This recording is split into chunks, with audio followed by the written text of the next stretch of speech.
मुल्क में जमहूरियत नहीं रही। तमाम अरकान असम्बली एक SHO की मार है। एक जलसे की वजह से हुकूमत ने पूरा इस्लामाबाद बंद कर दिया। PTI के जलसे में आवाम की कोई बात नहीं हुई। साबिक वज़ीर-ए-आज़म शाहिद खाकान अब्बासी की प्रेस कॉन्फ्रेंस, उन्होंने कहा कि हुकूमत जिस तरफ जा रही है वो तबाही और बिगाड़ का रास्ता है। आइन और जमहूरी रिवाज से मुतसादम कानून ना बनाएं। हुकूमत सुप्रीम कोर्ट से तसादुम की राह पर चल पड़ी है। आइनी तरमीम में जो बातें हो रही हैं वो खौफनाक है। चीफ जस्टिस तोसी से इनकार करके तारीख में अपना नाम लिखवा सकते हैं।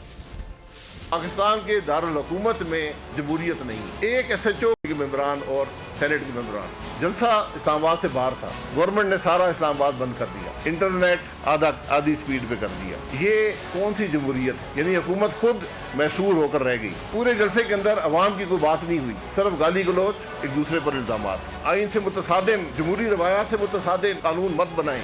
ये इन कवानीन से इतफाक नहीं आए। मजीद मामला बढ़ेगा, आप तबाही के रास्ते पर हैं। अभी आइनी तरमीम की कोशिश हो रही है। जो बातें सुन रही हैं उससे भी ज़्यादा खौफनाक है। अगर काजी फैज ईसा साहब सिर्फ ये कह दें कि मैं किसी किस्म की एक्सटेंशन, चाहे वो एज बदलने से हो या चीफ जस्टिस की नौकरी बदलने से हो, जिस किस्म की भी हो, मैं कबूल नहीं करूँगा। तारीख उनको याद रखेगी। सब्सक्राइब करें और बेल दबाएं ताकि कोई खबर रह न जाए।